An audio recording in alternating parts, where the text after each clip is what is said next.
Oh, that's real good. That is a 1776 chai latte. I'm drinking there, guys, in my Andy's Tears tumbler, which, of course, is the fantastic tumbler for anybody looking to truly, continually have a full cup. Andy's crying a lot today. He's very upset because word has gotten out about his mask mandate situation. We're going to be digging into that. We'll also be talking about House Joint Resolution 77, mask mandates, of course, a whole lot of pearl clutching, whole lot of gaslighting, and, of course, we're going to talk a little bit about Georgia's voting law. It's got nothing to do with Kentucky, but I do find it funny and interesting. With that in mind, guys, I thank you for joining me. Please feel free to hit that share button. Hit it right now. Hit it right now. I slave away behind this microphone for you guys. So please hit the share button. Share it with your friends. As we break it down, you can get a wonderful 1776 dirty chai latte at Brewed. You can also buy our coffee online at brewedco.com, BREWEDCO.com. You can also buy our merchandise on there or in store. I appreciate your guys' support, but let's get into it. Let's talk about the mask mandate and House Joint Resolution 77. Now, the House Joint Resolution 77 passed about 7 days ago. It's been in effect about 5-6 days, and we didn't post about it till Saturday. Now, why didn't we post about it till Saturday? Well, there's quite a lot of reasons why, but the number one is it is very confusing. I also was aware that it will probably be injunctified in the next couple of days, and so we didn't know if we wanted to post about it right away. But I said, what the heck? Everybody should know they don't have to wear masks right now. And if they're not wearing a mask right now, then they can go ahead. And I should let them know that legally right now you don't have to wear a mask. But I think I need to break down what's going on with House Joint Resolution 77 and kind of go through and break down what's going on in the court. So right now, for many of you know, Judge Shepard is who's presiding over the SB1, SB2, and HB1 cases in court. All those have to do with reining in the governor's power. And Judge Shepard, through some very shaky legal moves, has injunctified those bills. And explain what I mean here. So Beshear was the one who filed the case. The problem is you can't injunctify. Who are you injunctifying? So when you put a restraining order on something, when you're stopping something, what you're doing is you're saying that something needs to be stopped. Well, the parties listed are the AG and the legislators, and both the AG and the legislators don't enforce anything the governor does. So technically how this should have played out if the governor disagreed with these is he should have just been continued to make mandates, continued to go about it that way, and then whenever somebody challenges it in court or he tries to take somebody to court, he gets challenged for it, and then it would get knocked down or held up based upon his arguments behind it. But that's not what he did. Instead, he ran to Judge Shepard. For those of you who don't know who Judge Shepard is, let me tell you who Judge Shepard is. Judge Shepard is a partisan hack. And for evidence of that, for those of you who don't know, the governor chose, because you get to choose the judge you want, chose Judge Shepard to be the judge that swore him into office.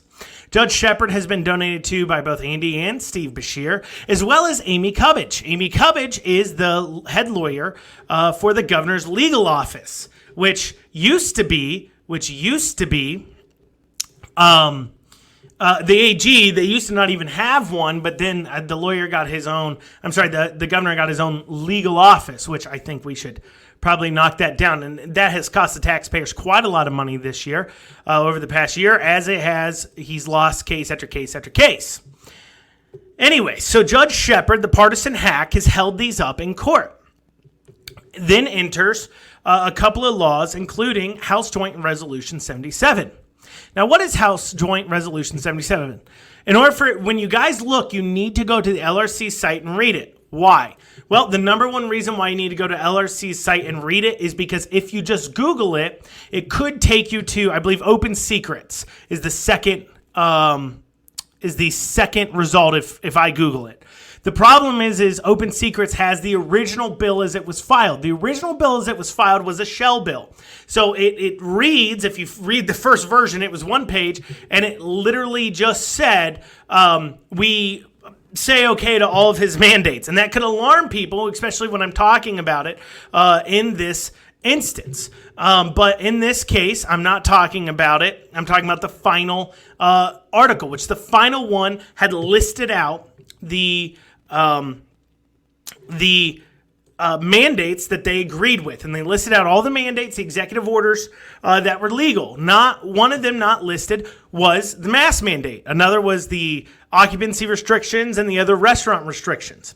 So what you have is when you read House Joint Resolution 77, it simply states, whereas 2021 Senate Bill 1 limited certain emergency executive actions and administrative regulations issued by the governor to 30 days unless an extension is approved by General Assembly. That deadline expired a while ago. It expired about a month and a half ago, and the governor didn't go to the General Assembly because, of course, he injunctified SB 1 through Judge Shepard.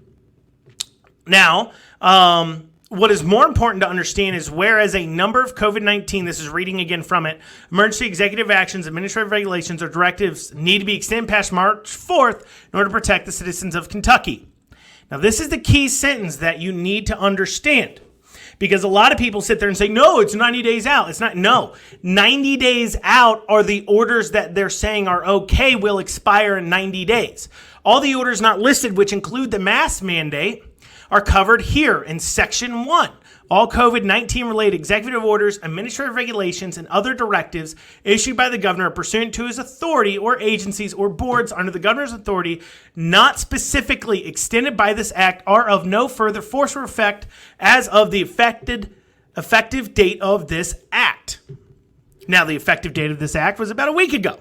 So considering that the mask mandate was not listed in the approved mandates, that is how the mask mandate has been repealed with House Joint Resolution 77. So you make sure you read the final bill, not the shell bill. Make sure you go ahead and understand what the days are. Now, you got some people out there saying, well, you know, because including, we've even seen the governor himself sending out emails to child care facilities because this and another bill has to deal with removing a lot of the child care COVID facility restrictions. And so he sent out a notice to all those people saying, we believe, this is the governor, saying we have instructed the cabinet to keep enforcing our rules because we believe it's injunctified under Judge Shepard in his rulings about SB 1, SB 2, and HB 1. Now, if Beshear really believed that, why is it that on the 30th of last month, he filed court papers right after House Joint Resolution 77 and right after the other House bill that they're worried about that dealing with child care facilities? Right after they pass, the next day he files in court with Judge Shepard. If it is truly, Governor, being held up by the ruling already taking place on SB 1, SB 2, and HB 1, why did you feel a need to file again in court? Well, it's because it's not held up. By your own actions, you are making it clear that you do not yourself believe it's injunctified. So a lot of people ask, well, Andrew, isn't it just going to be injunctified like the others? Probably, most likely, it is on the docket. It was on the docket to be heard today. There has not been any rulings about it. We will probably have a ruling tomorrow about it. But however, the arguments on House Joint Resolution 77 will be really, really interesting. And here's why. In order to understand how House Joint Resolution 77 would end all other mandates, even without SB 1, SB 2, or HB 1, you need to rewind to 2020 SB 150 that passed in 2020. Now, why is that? Well, in SB 150, which was a COVID bill that passed back in 2020, it's got some interesting lines in it that I think are worth us going over.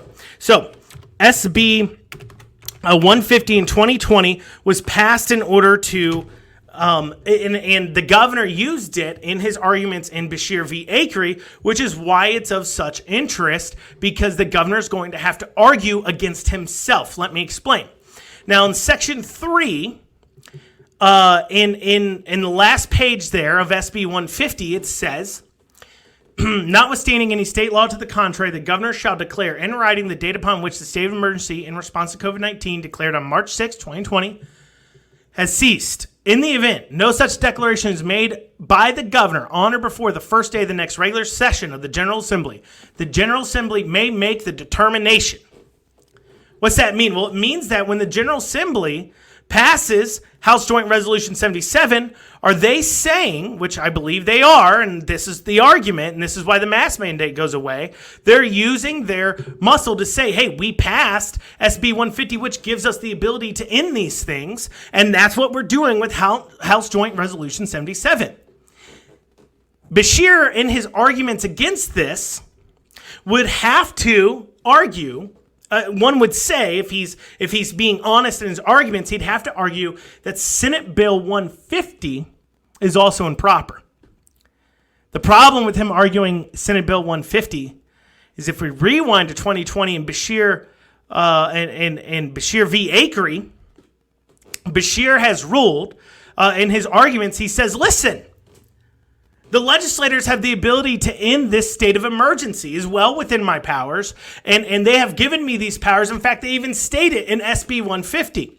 So the governor used Senate Bill 150 in his arguments as to why all his orders were constitutional in the first place, and now he has to argue against it to say that House Joint Resolution 77 is no good. Something you would say he obviously is going to have a hard time doing, but of course, we have Judge Shepard. And I fully believe the governor could simply say, I don't like it, and Judge Shepard would injunctify it. Now, naturally, you say, well, what can the legislators do? Well, the legislators, first, they should have impeached both Beshear and Judge Shepard while they were in session. They failed to do so. So that leaves us in a situation now where we have Judge Shepard. And you say, well, they can appeal it up to the Kentucky Supreme Court. Well, they did. They appealed the decision, and the AG did in SB1, SB2, and HB1, the injunctification, if that's the correct term, of the law. They appealed it up. They appealed it to the appellate court. The appellate court said, no, we're going to toss this right over to the Supreme Court right away. The Supreme Court is dragging its feet on this. Let's keep in mind, in the Florence v. Speedway case, that was dealing with taking away the governor's abilities and powers, that when a judge first ruled in the favor of the prevailing side, so against the governor, the circuit court judge there in northern Kentucky, when he first ruled against them, they then kicked it up to the Supreme Court. The Supreme Court heard that case in 3 days. It has been over a month, and they still haven't picked it up. They are in no hurry to pick this up. I'm sure they're hoping it resolves itself because they're going to find themselves in a pretty sticky situation. Because quite clearly what Judge Shepard has done is far outside the bounds of law. And they're going to be forced to decide whether or not they're going to uphold their oaths and uphold their allegiance to the actual law, or if they're going to be partisan hacks. And remember, the Kentucky Supreme Court are elected individuals. So they're trying to time it out, maybe hoping Beshear ends this on his own and it doesn't become a situation. Though I don't think Beshear's going to do that. Let's keep in mind, there is still here in Kentucky curfews, mask mandates, and other things he's trying to put in place, even though House Joint Resolution ends it.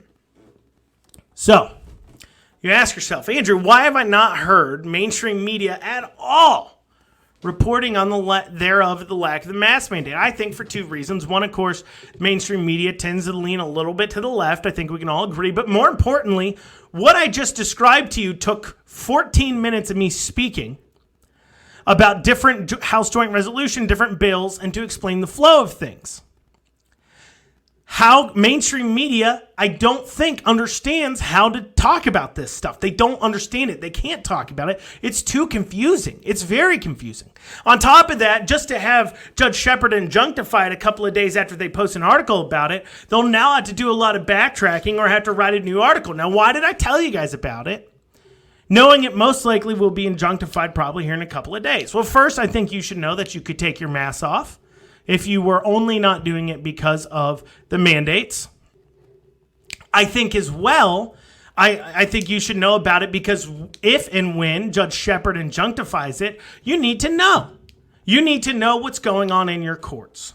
You need to know that the state House and the state Senate, the state General Assembly has passed not one, not two, not three, but right now by my count, 5, 6, if you count the budget that is also that he's seeking out to injunctify, 6 bills that the governor is asking a courts to put a hold on far outside what is proper and real.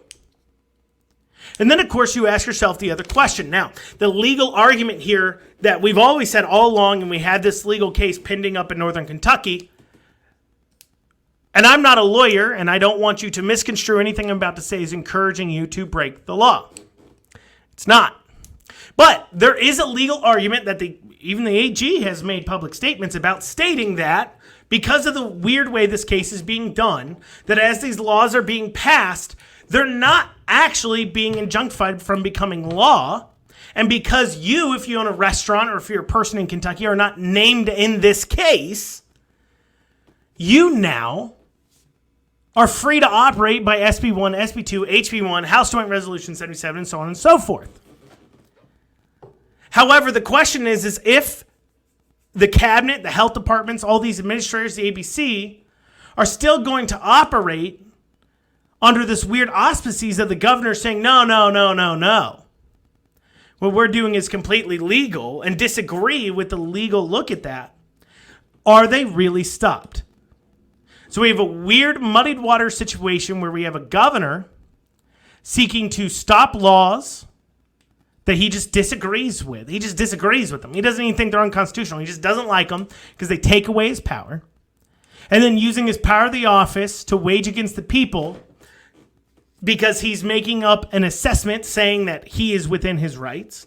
And then, we are pretty positive we're to go to court on this, like we are in court right now, that because we're not named parties, and because you're not named party to what's going on in Franklin County Court, it has no bearing on what you do, that any restaurant, any business could easily fight its way in court.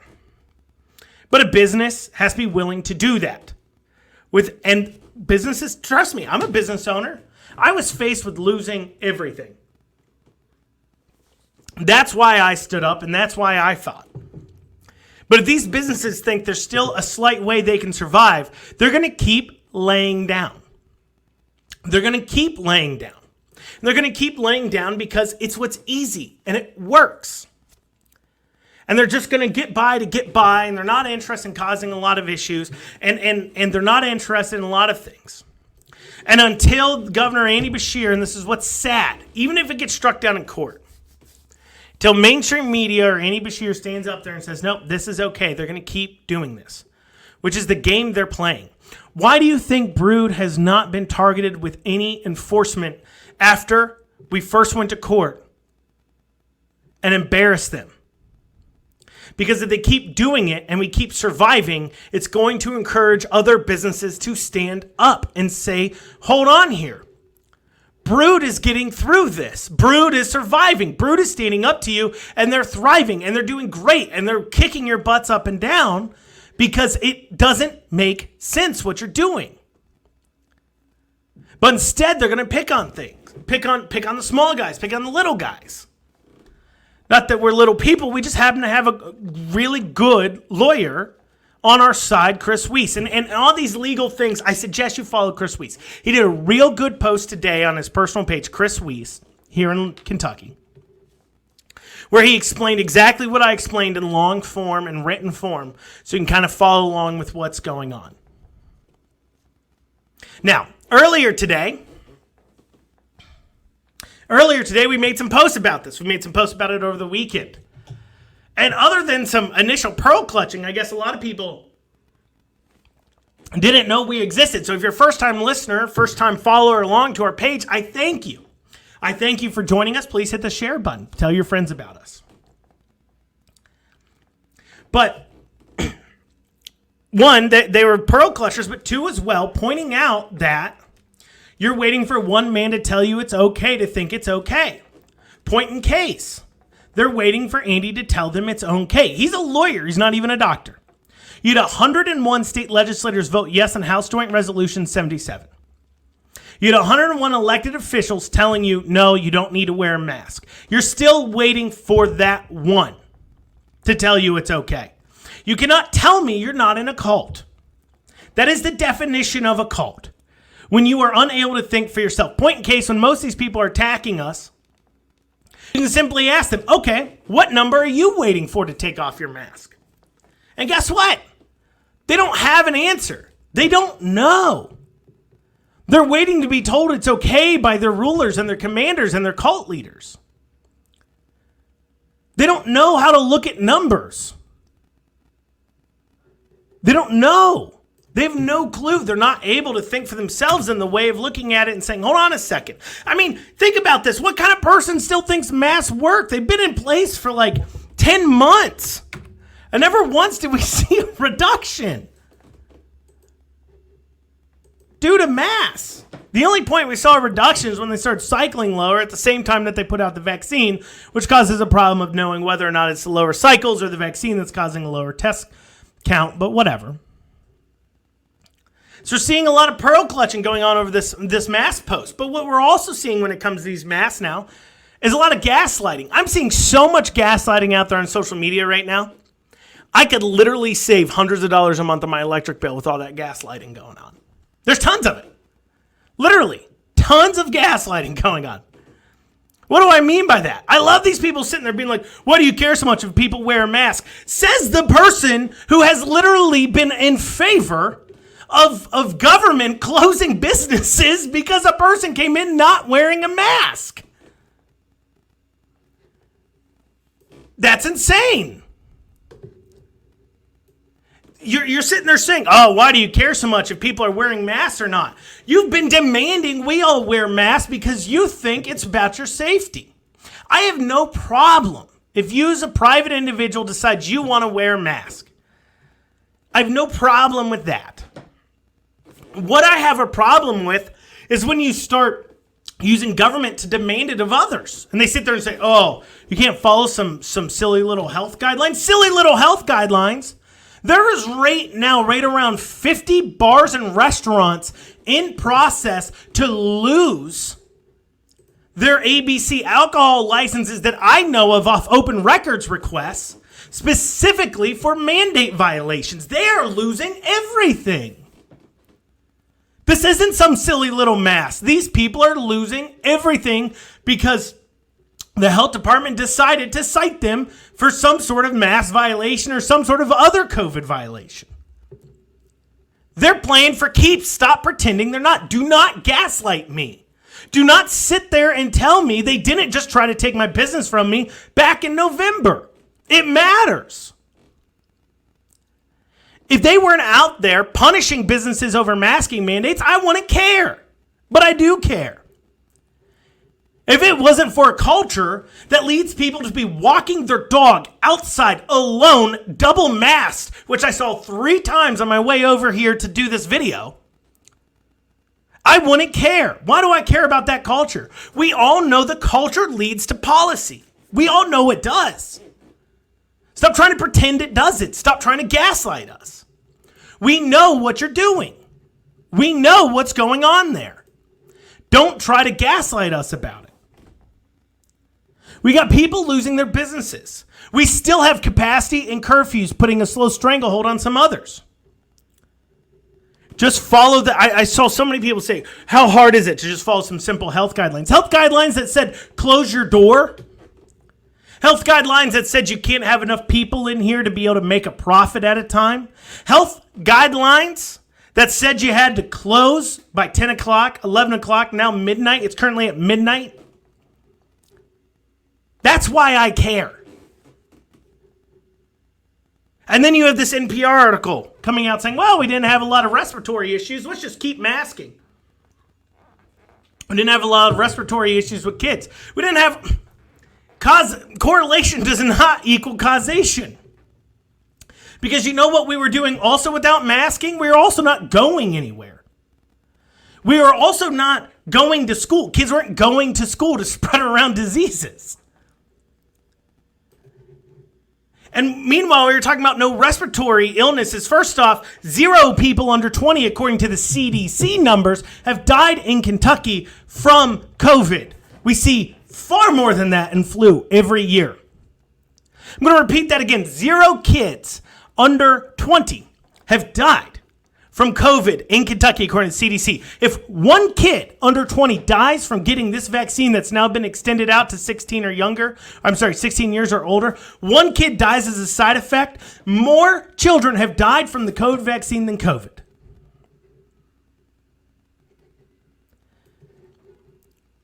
That's what's upsetting, and that's why it's a problem. It's a cultural issue. Yes, it does not affect me that you decide to double bag it while you're walking your dog outside.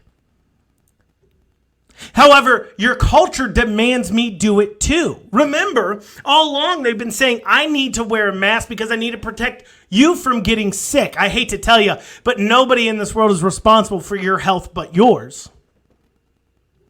It is of not my concern, nor should it be. Now, of course, we can be nice to each other. But mandating me concern about your health doesn't work. But on top of that, you've been telling me I need to mask up this entire time. Now, I make a post that says, hey, you can take the mask off now. And you freak out at me?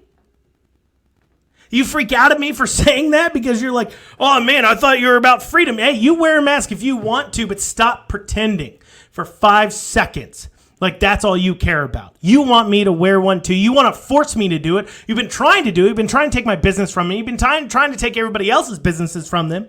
You are taking people's businesses from them. Stop trying to gaslight me. It doesn't work. I've been through the trenches too much for you to tell me it doesn't exist and it's not happening. It's happening. I know people with mask exemptions that aren't able to get health care from their doctor because they won't see them. Yes, it matters. It matters so very much. So don't try to gaslight us. We know what you're doing, and you're suddenly pretending about freedoms. I love that too. Those people, oh man, I thought you were about freedom of choice and everything else. I am about freedom of choice. I'm not mandating you take off the mask. There's a big difference. I can hold an opinion without mandating it from you. But let's not pretend for 1 second like you care. It's like these people on these vaccines. They say, yeah, it's freedom of choice if this private business wants to incentivize taking a vaccine. But it wasn't freedom of a business to operate if it decided to leave its doors open just 4 or 5 months ago. Right? It's not just a freedom of a business then when you disagree with it. They try to use their own arguments against us, but then they don't even understand the nuance of them because they don't sincerely hold the beliefs. They don't sincerely hold a belief stating that, hey, I sincerely believe that I don't see any evidence that a mask work. I don't see any. The CDC's own study said they could only show at 100 days out a 2% decline in death growth rate. 100 days out from removal of a mask mandate, CDC study. But see, I can believe you shouldn't wear a mask without asking my government to make you take it off. And that nuance to that conversation, that belief that I can hold, that I say, hey, I think this should be one way as an individual without asking my government to do it. A belief that I can say, I think a marriage is a good thing. I think when 2 people get married and create a family, I think that's a good thing for society without asking my government to mandate it to you. I can think you wearing a mask is ridiculous. And I can think you double bagging it while you're walking your dog is ridiculous without asking my government to mandate you take it off. That's the nuance you don't understand because you don't hold the beliefs. You don't know what it means to believe in liberty while still having a moral compass yourself. You just don't want to force it on other people. And in the realm of talking about companies getting political. As many people found out that in Lexington, there's a very political coffee shop, and they just couldn't handle it. I love all the people being like, I'm never going to support you. I have literally been selling Impeach, Bashir, and Andy's Tears tumblers for like the last 3-4 months in there. You clearly don't support me. If you've walked in there and now you're shocked by what we're posting online, either that or you're blind when you walked in or you're just not paying attention. It is quite clear where we stand on a lot of things the minute you walk in, if you're paying attention. So don't pretend you're taking business away from me. I know you never came in. And trust me, if you feel strongly enough to comment on Facebook about it, when you come in and see those things, you're going to turn right around and leave. So speaking of companies getting involved politically, though, we have Georgia's voting law. Obviously, I've made a couple of posts about it, talking about Delta Airlines, which, by the way, hilarious, and the Liberty lover in me finds it so funny. So Delta Airlines comes out against the voting law the General Assembly puts in Georgia.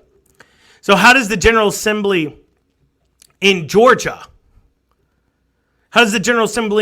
Georgia, respond? Well, they take away Delta's tax incentives to the tunes of millions of dollars, which I find hilarious. That is having a backbone. Oh, you got a problem with the voting law we passed? Well, I'm going to take away your tax incentives, huh?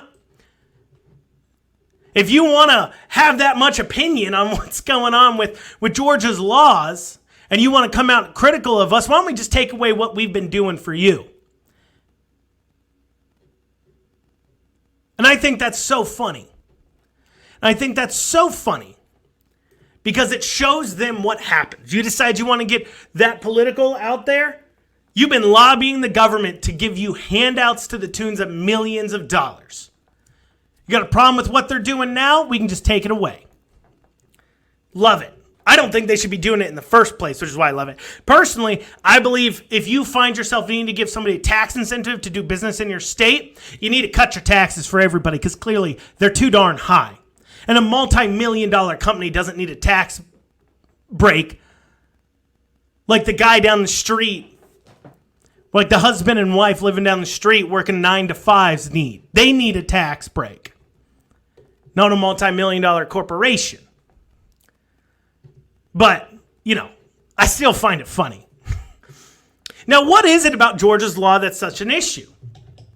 Well, a dirty little secret, it's not that different than a lot of states all around the country. I took a good look at it. There's some different guidelines in there, but, it's got the same voting rules as a lot of, 20 other states have this same rule, 30 other states have this rule, 15 states have that. So no rules are really that crazy, but one. I'm going to tell you what that rule is here in a second.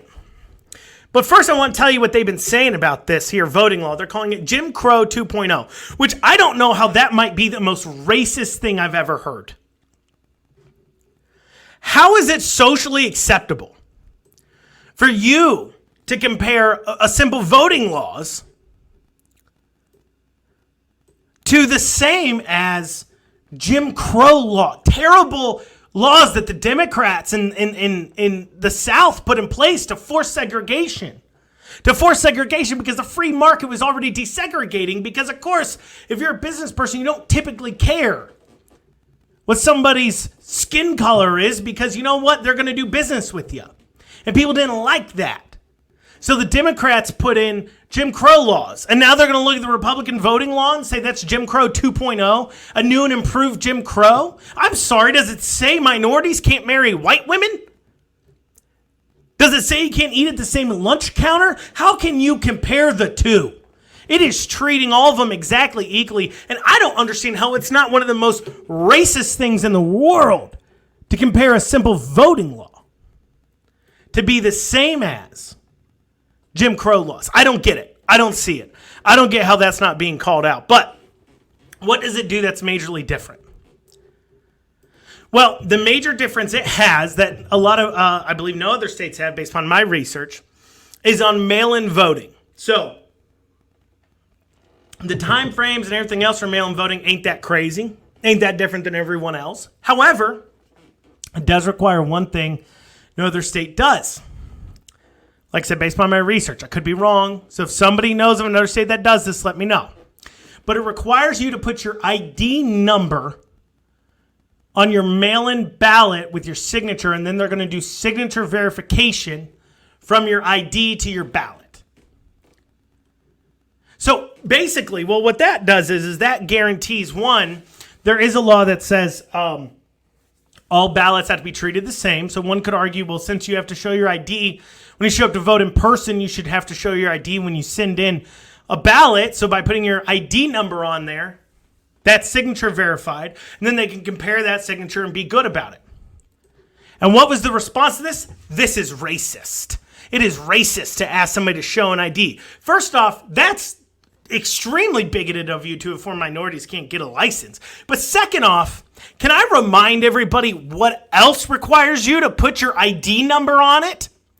Your tax return. Your tax return requires you to send in your ID number on it. Are you telling me that the same policy for voting that we have for taxes is now racist? What sense does that make? Does that make any sense to anybody? You put your ID number on your tax return, but yet requiring it to vote is racist. So is it racist now to ask everybody to file their taxes? Because if we can get rid of filing our income tax returns because it's racist, I'm on board. I'm on board with that. I would love nothing more than not have to pay my taxes. Sign me up. I will take whatever excuse I need to for that one. So you fill out on your tax return your ID number, but because, and the only thing Georgia's doing massively different is requiring your ID number on your mail-in ballot. Now that's racist. Now I tell you this much. I don't know how you get through this world without an ID of some sort. I literally had to show my ID at least 3 or 4 times a week. Remember, an ID isn't a driver's license. You can go get an ID. You can't even fly without an ID. Is it now racist to get on a plane? Requiring an ID? You have to show an ID to do all kinds of things. Well, because of this, MLB pulled out its Major League All-Star game out of Atlanta, which is kind of funny as well, because this Democrat city now, because the Democrats were crying about requiring an ID number on your mail-in ballot, has now lost the MLB All-Star game from Atlanta, which is a majority-minority city and a Democrat-held city. So a Democrat-held city just lost millions of dollars of revenue that get brought in by these Major League All-Star games because they wanted the Major League Baseball to protest Georgia's voting law. Congratulations, you played yourself. You just cost your own Democrat cities millions in tax revenues and income to the city because you want to private companies to take a stand on something. Gosh, man. Gosh, you guys did not think that one through at all. At all. So, I don't know about you guys, but what I'm seeing is a whole lot of the culture war breaking out into the open. And it is a culture war. And culture does dictate policy, so it does matter. But remember, you can hold personally any view you want to. Liberty just means, and being for liberty, just means you don't want to force it on anybody else through governmental means. I thank you guys for joining me this afternoon. Remember, we are a podcast on Spotify and Apple, so you can share us there. We're on YouTube as well. Feel free to share us. Facebook, share us as well. I thank you guys so much. Check us out. We're in Lexington. Of course, also as well, you can check us out on brewedco.com, BREWEDCO.com. Thanks.